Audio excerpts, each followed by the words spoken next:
Hello बच्चों, कैसे हैं आप लोग। मैं उम्मीद कर रहा हूं कि आप बहुत बेहतर होंगे और बहुत अच्छे से पढ़ाई करते होंगे। बेटा, पिछली वीडियो में हम लोगों ने कुछ इम्पोर्टेंट बात बताई थी।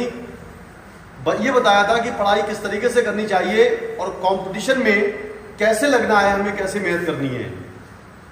आज मैं चैप्टर को शुरू कर रहा हूं। आज हम लोग रिवील करेंगे एस ब्लॉक का, क्योंकि इनऑर्गेनिक केमिस्ट्री का काफी कुछ पार्ट या इनऑर्गेनिक केमिस्ट्री इस बार नीट में काफी पूछी गई थी। तो आज हम लोग रिवील करेंगे एस ब्लॉक ग्रुप का पूरे। तो सबसे पहले हम बात कर रहे हैं एस ब्लॉक की। एस ब्लॉक, बेटा एस ब्लॉक में दो ग्रुप होते हैं, फर्स्ट ए और सेकंड ए। फर्स्ट ए को बोलते हैं अल्कली मेटल और सेकंड ए को बोलते हैं alkaline earth metal. First A को क्या बोलते हैं? Alkali metal.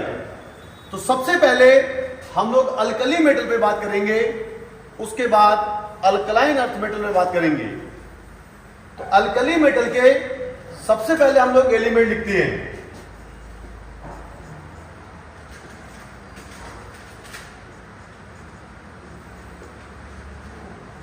ये एलिमेंट होते हैं बेटा, अल्कली मेटल ये होते हैं। अलग अलग तरीके से हम लोग याद कर सकते हैं। हम लोग इसे याद करेंगे, लीना ने की रब से फरियाद। कैसे याद करेंगे बेटा? लीना ने की रब से फरियाद। फर्स्ट ग्रुप अल्कली मेटल्स को हम लोग कैसे याद करते हैं? लीना ने की रब से फरियाद। लीना ने की रब से फरियाद। लिथियम के बारे में दो तीन बातें हम याद रखेंगे। लिथियम स्मॉलेस्ट होता है, लाइटेस्ट होता है, हार्डेस्ट होता है, डक्टाइल होता है, मैलिबल होता है। कैसे बेटा?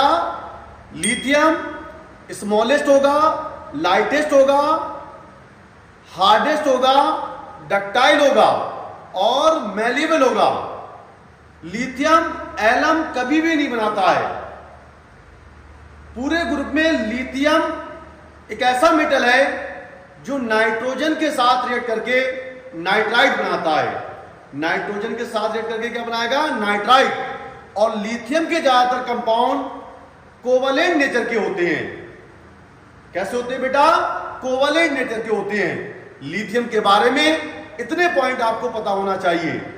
इसके अलावा एक और बहुत सुंदर पॉइंट कि सोडियम और पोटेशियम मिलकर एक लिक्विड एलॉय बनाते हैं। सोडियम पोटेशियम मिलकर क्या बनाते हैं? Liquid alloy.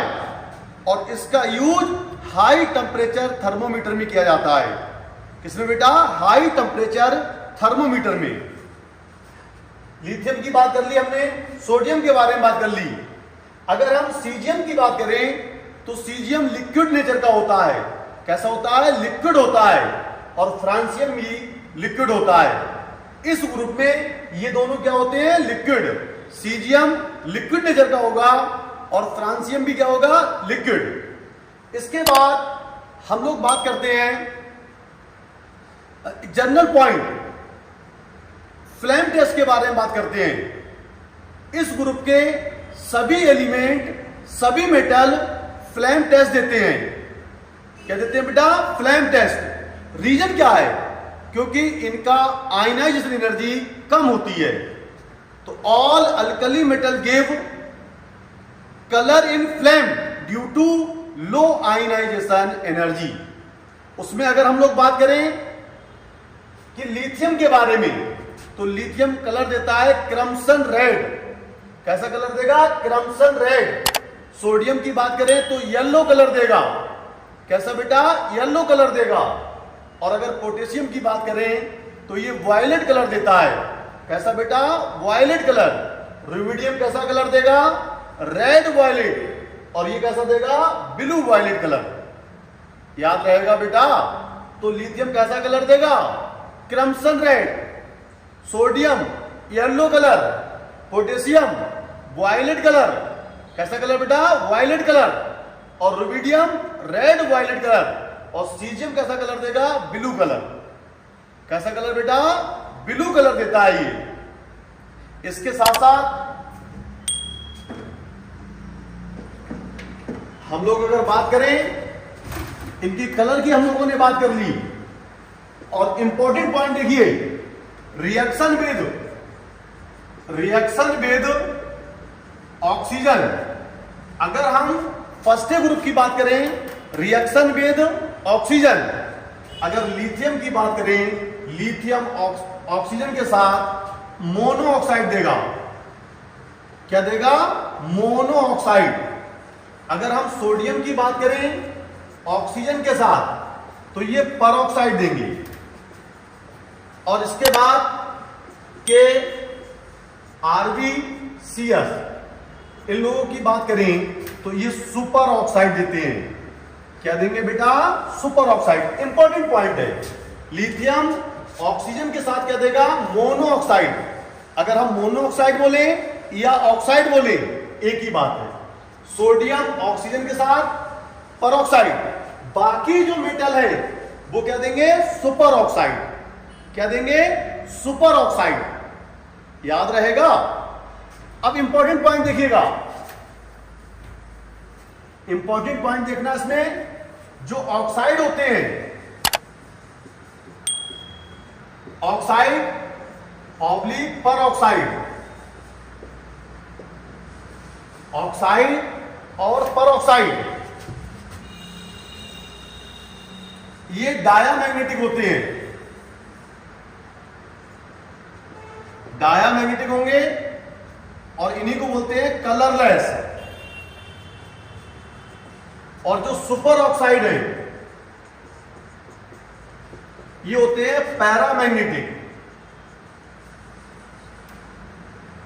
कैसे होते हैं बेटा? पैरामैग्नेटिक। और ये क्या देते हैं? कलर्ड। तो हम लोगों को याद करना है, इस ग्रुप के जो ऑक्साइड और परऑक्साइड है वो डायामैग्नेटिक होंगे और क्या होंगे? कलरलेस। और सुपर ऑक्साइड पैरामैग्नेटिक होते हैं और कैसे होते हैं? कलर्ड। तो ये बात भी बहुत इंपॉर्टेंट है, अक्सर इसे बच्चे भूल जाते हैं, अक्सर इसे भूल जाते हैं। तो हम लोग इसे कैसे याद रखेंगे? सुनो पप्पू, सुनो पप्पू पढ़ने दो। कैसे याद रखेंगे? सुनो पप्पू पढ़ने दो। मतलब सुपर ऑक्साइड, सुपर ऑक्साइड कैसे होंगे? पैरामैग्नेटिक। और परऑक्साइड कैसे होंगे? परऑक्साइड कैसे होंगे? डायामैग्नेटिक। तो हम लोग कैसे याद करेंगे? सुनो पप्पू पढ़ने दो, सुनो पप्पू पढ़ने दो। Super oxide paramagnetic, peroxide diamagnetic. तो इसे हम लोग कैसे याद करते हैं? सुनो पप्पू पढ़ने दो। उसके बाद एक बहुत इंपॉर्टेंट पॉइंट देखिए, reaction with liquid ammonia, reaction with liquid ammonia. First group के जो एलिमेंट होते हैं, जो मेटल होते हैं, वो लिक्विड अमोनिया के साथ रिएक्ट करके एक सॉल्यूशन देते हैं। वो जो सॉल्यूशन के बारे में हम बात करते हैं, तो 4-5 पॉइंट बहुत इंपॉर्टेंट है, 4-5 पॉइंट बहुत इंपॉर्टेंट है। फर्स्ट ग्रुप के जो एलिमेंट है, लिक्विड अमोनिया के साथ जो सॉल्यूशन देंगे उसका कलर ब्लू होगा। किस कलर के होंगे बेटा? ब्लू कलर के। पैरामैग्नेटिक होंगे, हाईली कंडक्टिंग होंगे, स्ट्रॉन्ग रिड्यूसिंग एजेंट होंगे। और इंपॉर्टेंट बात है, strong reducing agent due to presence of ammoniated electron. अगर अमोनेटेड इलेक्ट्रॉन ना दिया हो तो सॉल्वेटेड इलेक्ट्रॉन। तो ये 4 पॉइंट हमेशा याद रखेंगे। जो हमें सोल्यूशन मिलेगा लिक्विड अमोनिया के साथ, उसका कलर ब्लू होगा, पैरामैग्नेटिक होंगे, हाईली कंडक्टिंग होंगे, स्ट्रॉन्ग रिड्यूसिंग एजेंट होंगे due to presence of ammoniated electron या फिर सॉल्वेटेड इलेक्ट्रॉन। बेटा एक पॉइंट और बहुत अच्छा लिखा है एनसीईआरटी में। आप जब एनसीईआरटी पढ़ोगे तो लिखा है, इन कंसंट्रेटेड सोल्यूशन, अगर सोल्यूशन हमने कंसंट्रेटेड ले लिया तो जो सोल्यूशन ब्लू कलर का था वो कन्वर्ट हो जाएगा ब्राउन्ज कलर में। किस कलर में बेटा? Bronze colour. और कैसा हो जाएगा वो? डायामैग्नेटिक। तो अगर हमने कंसंट्रेटेड सोल्यूशन ले लिया तो ब्लू कलर किसमें कन्वर्ट हो जाएगा? ब्राउन्ज कलर में। और पैरामैग्नेटिक की जगह क्या हो जाएगा? डायामैग्नेटिक। क्या हो जाएगा बेटा? डायामैग्नेटिक। ये बहुत इंपॉर्टेंट पॉइंट है। इसके अलावा एक बहुत अच्छा पॉइंट है, जो भी सुपर ऑक्साइड है, चाहे वो पोटेशियम सुपर ऑक्साइड हो या और सुपर कोई ऑक्साइड हो, बेटा good absorber CO2 and good supplier of oxygen. जो सुपर ऑक्साइड होते हैं गुड एब्जॉर्बर होते हैं कार्बन डाइऑक्साइड के, और गुड सप्लायर होते हैं किसके? ऑक्सीजन के। इसलिए सुपर ऑक्साइड को गोताखोर लोग यूज करते हैं। सी डाइवर गोताखोर लोग इसे यूज करते हैं। तो ये बातें आपको याद रखनी है। एक एक पॉइंट, एक एक शब्द आपके लिए बहुत इंपॉर्टेंट है। उसके बाद हम लोग बात करते हैं सोडियम की। सोडियम बनाने के दो मेथड बहुत पॉपुलर हैं। एक होता है कास्टनर प्रोसेस, कास्टनर प्रोसेस, और एक होता है डॉन प्रोसेस, डॉन प्रोसेस। इससे देखिए बेटा, bye the electrolysis of fuse molten NaCl, इसे देखिए, bye the electrolysis of fuse oblique molten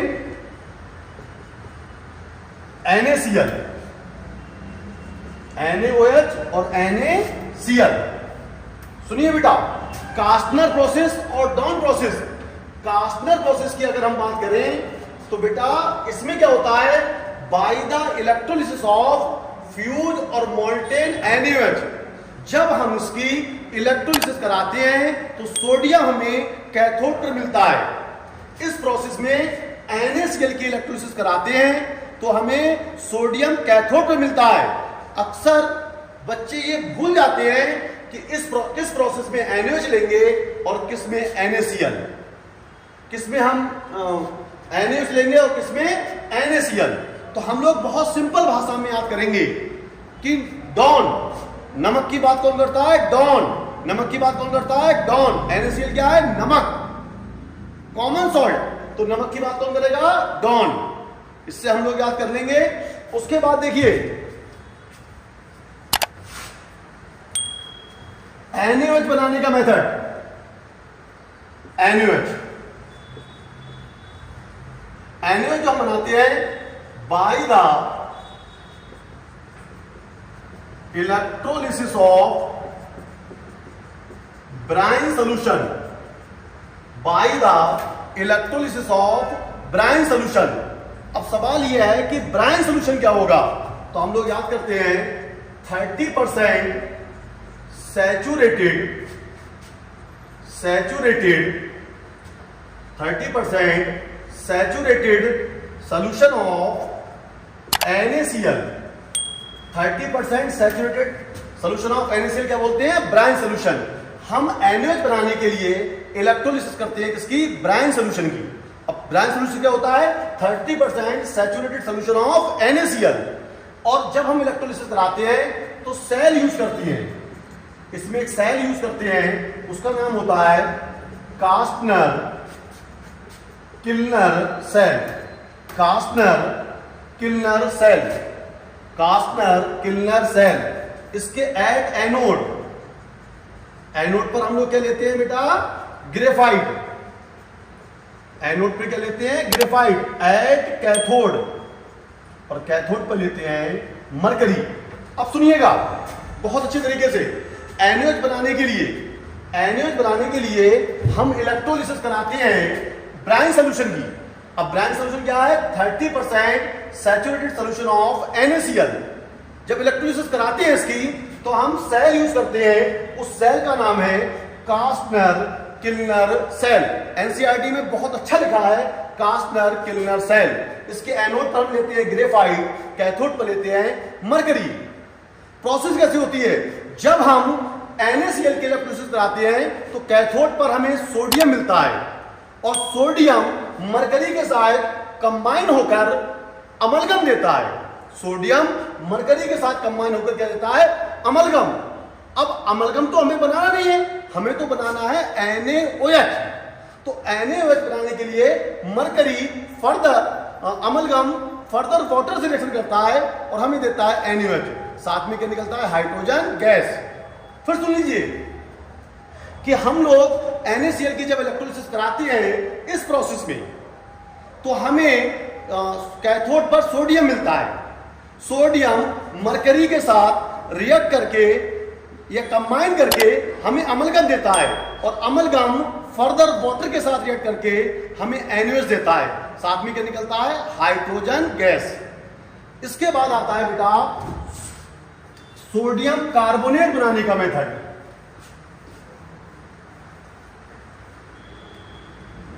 sodium carbonate बनाने का मेथड बहुत बढ़िया मेथड है।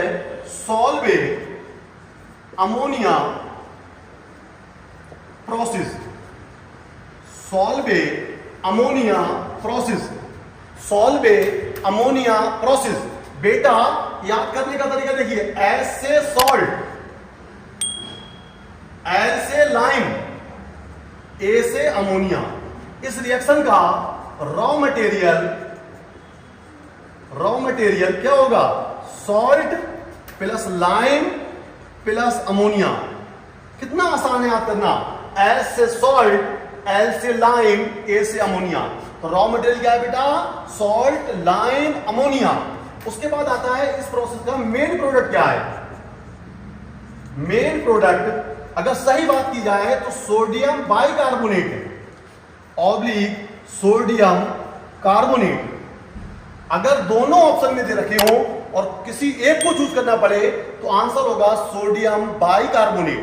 क्योंकि सोडियम बाइकार्बोनेट को जब हम लोग हीट करते हैं तो हमें मिलता है sodium carbonate plus CO2 plus water. तो हमसे ये पूछा जाए कि सॉल्वे अमोनिया प्रोसेस में हमें क्या मिलेगा, मेन प्रोडक्ट क्या होगा? तो आंसर बड़ा सुंदर है कि सोडियम बाइकार्बोनेट। अगर ऑप्शन में सोडियम बाइकार्बोनेट नहीं होगा तो हम सोडियम कार्बोनेट को आंसर मानेंगे। अगर इस रिएक्शन की बात की जाए तो पूछा जाता है कि साइड प्रोडक्ट क्या है। इस रिएक्शन में प्रोडक्ट से ज्यादा साइड प्रोडक्ट पूछा गया है, CaCl2 एंड अमोनिया। इस रिएक्शन का बेटा इतनी बात याद करना है कि सॉल्वे अमोनियम प्रोसेस से क्या बनाओगे? सोडियम बाइकार्बोनेट या फिर सोडियम कार्बोनेट। इसका रॉ मटेरियल क्या है? Salt, lime, ammonia. Side product क्या है? CaCl2 plus ammonia. एक बहुत अच्छी पॉइंट है, बहुत सुंदर पॉइंट है कि पोटेशियम कार्बोनेट को क्या इस मेथड से बना सकते हैं? एनसीईआरटी में लिखा है potassium carbonate does not form this process due to highly soluble of sodium potassium bicarbonate। बेटा इस मेथड से K2CO3 हम नहीं बना सकते क्योंकि KHCO3 potassium bicarbonate highly soluble होता है। ये भी इंपॉर्टेंट पॉइंट है इसके लिए, तो ये बात याद रखेंगे। कितनी बार एनसीईआरटी में लिखा है, रीजन पूछा गया है कि K2CO3 सॉल्वेबल अमोनियम से बना पाएंगे? आंसर है ना, नहीं बना सकते। क्यों? क्योंकि हाईली सॉल्युबिलिटी या हाई सॉल्युबल ऑफ KHCO3। उसके बाद आता है बेटा NaCl। उसके बाद आता है NaCl। इसे बोलते हैं टेबल सॉल्ट। NaCl को कॉमन सॉल्ट भी बोलते हैं और टेबल सॉल्ट भी बोलते हैं। कॉमन सॉल्ट और table salt. Most abundant source of NaCl sea water. Most abundant source of NaCl answer है sea water. Most abundant source of NaCl answer है सी वाटर। बेटा हम सी वाटर लेते हैं, सी वाटर का इवेपोरेशन करते हैं तो हमें क्रूड सॉल्ट मिलता है। क्या मिलता है? Crude salt.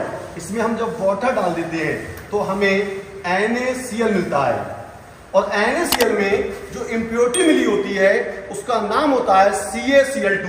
इम्प्योरिटी क्या होती है बेटा? CaCl2 और MgCl2। NCERT में लिखा है कि जब हमें NaCl मिलता है तो कौन सी इम्प्योरिटी होती है? CaCl2, MgCl2, कैल्शियम क्लोराइड और मैग्नीशियम क्लोराइड। कैल्शियम क्लोराइड और मैग्नीशियम क्लोराइड सी वाटर का एवोपोरेशन करते हैं, क्रूड सॉल्ट मिलता है, वाटर डालते हैं, इम्प्योर NaCl मिलता है। इसमें जो इम्प्योरिटी होती है CaCl2 और MgCl2। याद रहेगा, ये सब इंपॉर्टेंट बात है। उसके बाद हम लोग बात करते हैं सेकेंडरी ग्रुप। हम लोग बात करते हैं सेकेंडरी ग्रुप, जिसे हम लोग बोलते हैं alkaline earth metal. Secondary group को बोलते हैं अल्कलाइन अर्थ मेटल।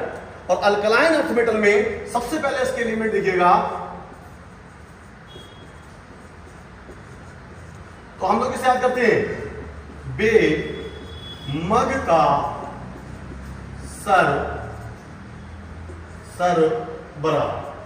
बेमग का सरबरा, बेमग का सरबरा, बेमग का सरबरा। बेरिलियम के बारे में ये स्मॉलेस्ट होगा, हार्डेस्ट होगा, डक्टाइल होगा, मैलेबल होगा। अगर बेरिलियम की बात करें, ये स्मॉलेस्ट होगा, हार्डेस्ट होगा, डक्टाइल होगा, मैलेबल होगा। और मैग्नीशियम की बात करें, बहुत बढ़िया पॉइंट है, अपने ग्रुप में सबसे कम मेल्टिंग पॉइंट इसी का होता है। अपने ग्रुप में सबसे कम बॉइलिंग पॉइंट भी इसका होता है। हम लोग याद करते हैं पूरे ग्रुप को बेमग का सरबरा। फर्स्ट ग्रुप को कैसे याद किया था? लीना ने की रब से फरियाद, लीना ने की रब से फरियाद। इस ग्रुप की अगर डेंसिटी की बात करें तो डेंसिटी का ऑर्डर होता है बड़ा सर भिक मंगे का। डेंसिटी का ऑर्डर बेटा ये होगा। इसका गड़बड़ ऑर्डर है बेटा, ना तो प्रॉपर इंक्रीज है ना प्रॉपर डिक्रीज। तो हम लोग क्या करते हैं, बड़ा सर भिक मंगे का, बड़ा सर भिक मंगे का। कैसे याद करेंगे बेटा? बड़ा सर भिक मंगे का, बड़ा सर भिक मंगे का। अगर फ्लेम टेस्ट की बात करी जाए तो इस ग्रुप के भी लोग, इस ग्रुप के भी मेटल फ्लेम टेस्ट देते हैं। अगर हम बात करें बे मग का सर बरा, बेटा does not give flame test. ये लोग फ्लेम टेस्ट नहीं देते हैं due to high ionisation energy. बहुत इंपॉर्टेंट पॉइंट है, बेरिलियम और मैग्नीशियम फ्लेम टेस्ट नहीं देते हैं क्योंकि इनकी आयनाइजेशन एनर्जी हाई होती है। अगर हम कैल्शियम की बात करें, ये देगा brick red colour, brick red colour. Strontium की बात करें, ये देगा क्रिम्सन रेड कलर, ये देता है एप्पल ग्रीन कलर। तो ये बात हम लोग याद करेंगे बेटा कि ये टेस्ट नहीं देते हैं due to high ionisation energy. ये देता है brick red, crimson red, apple green. हम लोग इसे याद करते हैं BCA, BCA, brick red, crimson red, apple green. इस तरीके से हम लोग इस ग्रुप की ये बात भी याद कर लेंगे। उसके बाद इस ग्रुप में सबसे इंपॉर्टेंट चीज पढ़ने के लिए होती है plaster of Paris. Plaster of Paris, plaster of Paris. बेटा अगर इसकी बात करें, ये पाउडर फॉर्म में होता है, इसकी पाउडर फॉर्म होती है। किस फॉर्म में होता है? पाउडर फॉर्म में। और फॉर्मूला होता है इसका CaSO4.12H2O। उसके बाद आता है जिप्सम। जिप्सम ये सॉलिड फॉर्म में होता है, सॉलिड होता है CaSO4 तो हम लोग इसे याद करते हैं पाउडर हाफ पानी, पाउडर हाफ पानी। जिप्सम ज्यादा पानी, सॉलिड। याद करने का तरीका देखिए, पीओपी पाउडर हाफ पानी, जिप्सम ज्यादा पानी सॉलिड, पाउडर हाफ पानी ज्यादा पानी सॉलिड। बहुत आसानी से याद हो जाएगा, पाउडर हाफ पानी ज्यादा पानी सॉलिड। कितनी बार एग्जाम में पूछा गया है कि पीओपी और जिप्सम में वाटर का डिफरेंस कितना होता है, 3/2। आंसर क्या होगा बेटा, 3/2। डिफरेंस कितना होगा, 3/2। याद कर लेंगे बेटा। इसके अलावा एक बहुत इंपॉर्टेंट बात पूछी जाती है कि सेटिंग ऑफ पीओपी क्या होता है। कुछ नया पॉइंट याद नहीं करना है, ना नई बात याद करनी है बेटा। पीओपी में वाटर मिलाने पर, सीमेंट के लिए भी बात बोली जाती है, सीमेंट हो या पीओपी हो, इनमें वाटर मिलाने पर ये लोग हार्ड हो जाते हैं, तो इसी को बोलते हैं सेटिंग ऑफ पीओपी या setting of cement. Important point यह है कि ये प्रोसेस कैसी होती है, एक्सोथर्मिक। कैसी होती है, एक्सोथर्मिक। इस केस में एनर्जी रिलीज होती है। डेल्टा एच क्या होगा, निगेटिव। डेल्टा एच क्या होगा, निगेटिव। याद रहेगा। तो पाउडर हाफ पानी ज्यादा पानी सॉलिड। उसके बाद आता है cement. Cement also known as Portland cement, also known as Portland cement. Cement बोलते हैं या also known as Portland cement. अब raw material of cement, raw material of cement, तो आंसर है limestone, limestone and clay. NCERT में दे रखा है raw material of cement, answer होगा लाइम स्टोन एंड क्ले। फिर आता है कंपोजिशन। कंपोजिशन की अगर बात करूं तो कैल्शियम ऑक्साइड सबसे ज्यादा 50 to 60%। कंपोजिशन में कैल्शियम ऑक्साइड सबसे ज्यादा 50 to 60%। उसके बाद सिलिका, सिलिका 20 to 25%। उसके बाद एल्यूमिना, एल्यूमिना 5 to 10%। इसके अलावा Fe2O3, MgO, SO3, ये भी लोग होते हैं। तो कंपोजिशन में कैल्शियम ऑक्साइड सबसे ज्यादा 50 to 60%, silica 20 to 25%, alumina 5 to 10%, बाकी लोग भी होते हैं। एनसीईआरटी में ये परसेंटेज साफ साफ लिखी है।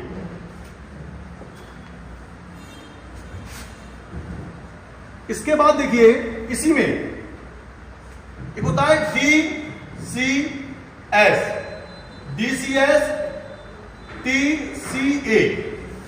इसकी फुल फॉर्म होती है die calcium silicate, die calcium silicate, try calcium aluminate, die calcium silicate, try calcium aluminate. बेटा डी का मतलब धीरे, डी का मतलब धीरे और टी का मतलब तेज। बेटा कितना इंपॉर्टेंट पॉइंट है, die calcium silicate setting rate को स्लो कर देगा। ये सेटिंग रेट को क्या कर देगा, स्लो। डी मतलब धीरे, क्या कर देगा, स्लो कर देगा। ये सेटिंग रेट को फास्ट कर देगा। टी मतलब तेज, टी मतलब तेज, तेज। ये सेटिंग रेट को तेज कर देता है, ये सेटिंग रेट को स्लो कर देता है। इसके अलावा बेटा जिप्सम भी सेटिंग रेट को स्लो कर देता है, जिप्सम भी सेटिंग रेट को स्लो कर देता है। फिर आता है इंपॉर्टेंट इंग्रेडिएंट, इंपॉर्टेंट इंग्रेडिएंट तीन होते हैं, DCS, दूसरा TCS, फिर तीसरा TCA। Important ingredient die calcium silicate, try calcium silicate, try calcium aluminate. Question है एग्जाम में आ चुका है, एनसीईआरटी में दे रखा है important ingredient of cement, important ingredient of cement क्या होगा बेटा, die calcium silicate, try calcium silicate, try calcium aluminate. इस तरीके से इस चैप्टर को हम बहुत अच्छे तरीके से पढ़ सकते हैं, रिवाइज कर सकते हैं। तो कुछ ही समय में पूरा चैप्टर रिवाइज हो गया। फर्स्ट ग्रुप को कैसे याद करते हैं, लीना ने की रब से फरियाद, लीना ने की रब से फरियाद। लिथियम के बारे में जानते हो, ये स्मॉलेस्ट होगा, लाइटेस्ट होगा, हार्डेस्ट होगा, डक्टाइल होगा, मेलेबल होगा, never form alum, lithium alum कभी भी नहीं बनाएगा। और अपने ही ग्रुप में केवल लिथियम ऐसा है जो नाइट्रोजन के साथ नाइट्राइड बनाता है। इसके ज्यादातर कंपाउंड कैसे होते हैं? कोवलेंट होते हैं। सोडियम पोटेशियम मिलकर एक लिक्विड एलॉय बनाता है जिसका यूज हाई टेम्परेचर थर्मोमीटर में किया जाता है। ये सब बातें हम लोगों ने बहुत अच्छी तरीके से पढ़ी। लिथियम ऑक्सीजन के साथ रिएक्ट करके ऑक्साइड बनाएगा, सोडियम के साथ परऑक्साइड बनाएगा और बाकी सब लोग मिलकर सुपर ऑक्साइड बनाएंगे। एक लाइन याद करते हैं, सुनो पप्पू पढ़ने दो, सुनो पप्पू पढ़ने दो। जो सुपर ऑक्साइड होंगे वो पैरामैग्नेटिक होंगे, जो परऑक्साइड होंगे वो डायामैग्नेटिक होंगे, और जो पैरा होते हैं वो कलर्ड होते हैं, जो डाया होते हैं वो कलर लेस होते हैं। इसके अलावा हम लोगों ने बात की फ्लेम टेस्ट। फ्लेम टेस्ट पे हमने बोला इस ग्रुप के सभी लोग फ्लेम टेस्ट देते हैं क्योंकि इनकी आयनाइजेशन एनर्जी लो होती है। सोडियम बनाने के दो मेथड पड़े, सोडियम बनाने के दो मेथड, कास्टनर प्रोसेस और डॉन प्रोसेस। नमक की बात कौन करता है? डॉन। कौन करता है? डॉन। कौन? डॉन। कौन? डॉन। ऐसे याद कर लेंगे हम लोग। सोडियम कार्बोनेट बाइकार्बोनेट बनाने का मेथड क्या है? Solvay ammonium process. Solvay ammonium process. इसका साइड प्रोडक्ट क्या है? Ammonia and CaCl2। Ammonia and CaCl2। K2CO3 इस मेथड से नहीं बना सकते due to high solubility of KHCO3। NaOH बनाने का मेथड क्या था? By the electrolysis of brine solution. Brine solution क्या होता है? ये हम लोग बात कर चुके हैं। कौन से सेल यूज करते हैं? कास्टनर किल्लर सेल। एनोड पे क्या लेते हैं? ग्रेफाइट। कैथोड पे क्या लेते हैं? मरकरी। यहां पर क्या होता है? हम जब इलेक्ट्रोलिसिस कराते हैं तो कैथोड पे हमें सोडियम मिलता है, सोडियम मरकरी के साथ कंबाइन करके अमलगम बनाता है, अमलगम वाटर के साथ रिएक्ट करके NaOH बनाता है, साथ में क्या निकालता है? Hydrogen gas. ये सब बातें हमने कर ली। इसके अलावा टेबल सॉल्ट, कॉमन सॉल्ट, नमक NaCl। जब इसे बनाते हैं तो इसमें कौन सी इंप्योरिटी होती है? CaCl2 और MgCl2। और सेकेंड ग्रुप को अल्कलाइन अर्थ मेटल बोलते हैं। और हम लोग याद करते हैं बेमक्का सरबरा। बेमक्का सरबरा। अगर हम बेरिलियम की बात करते हैं तो बेरिलियम जो होता है वो स्मॉलेस्ट होता है, हार्डेस्ट होता है, डक्टाइल होता है, मेलेबल होता है। और बेरिलियम भी ज्यादातर कंपाउंड कैसे बनाता है? कोवलेंट। कैसे बनाता है? कोवलेंट। NCERT में लिखा है कि अल्कलाइन अर्थ मेटल में इनमें से कौन एक्सेप्शन है? तो आंसर होता है बेरिलियम। क्या होता है? बेरिलियम। क्यों? क्योंकि अल्कलाइन अर्थ मेटल के जो भी ऑक्साइड बनते हैं वो अल्कलाइन नेचर के होते हैं, लेकिन बेरिलियम जो होता है वो एम्फोटेरिक होता है, इसलिए इसे क्या मानते हैं? एक्सेप्शन मानते हैं हम। इसके अलावा इस ग्रुप के जो भी लोग हैं उनमें से जो बेरिलियम मैग्नीशियम है फ्लेम टेस्ट के साथ कलर नहीं देते हैं क्योंकि इनकी आयनाइजेशन एनर्जी हाई होती है। बाकी तीनों लोग कलर देते हैं और BCA करके हम लोग याद करते हैं। और POP को कैसे याद करते हैं? पाउडर हाफ पानी, ज्यादा पानी solid. Cement also known as Portland cement. Also known as Portland cement. क्या बेटा? पोर्टलैंड सीमेंट बोलते हैं। कंपोजिशन में कैल्शियम ऑक्साइड सबसे ज्यादा, उस 50 to 60%, उससे कम सिलिका 20 to 25%, एल्यूमिना 5 to 10%। इसके अलावा बाकी लोग होते हैं। और हम लोगों ने पढ़ा था DCS, die calcium silicate, certificate को कम कर देगा, ट्राई कैल्शियम एल्यूमिनेट बढ़ा देगा। D मतलब धीरे, T मतलब तेज। तो बेटा इतनी ही देर में हम लोग पूरे एस ब्लॉक को रिवाइज कर सकते हैं। एस ब्लॉक का रिवीजन इस तरीके से हमने बहुत किया, पूरी ईमानदारी के साथ। तो बेटा अब मैं आपसे कह रहा हूं कि आप लोग लगातार कांटेक्ट में रहें। मैं ऐसे 15-15 मिनट की, 10-10 मिनट की, 20-20 मिनट की वीडियो आपको पूरे चैप्टर रिवाइज कर रिवीजन के हिसाब से भेजता रहूंगा। अब मैं आपसे अगले वीडियो में मिलूंगा नेक्स्ट किसी चैप्टर के साथ। तब तक आप इस वीडियो को बहुत आराम से देखना। अगर वीडियो आपको पसंद आए तो लाइक करें, सब्सक्राइब करें, हमारे चैनल को सब्सक्राइब करें, लाइक करें और शेयर करें। Thank you.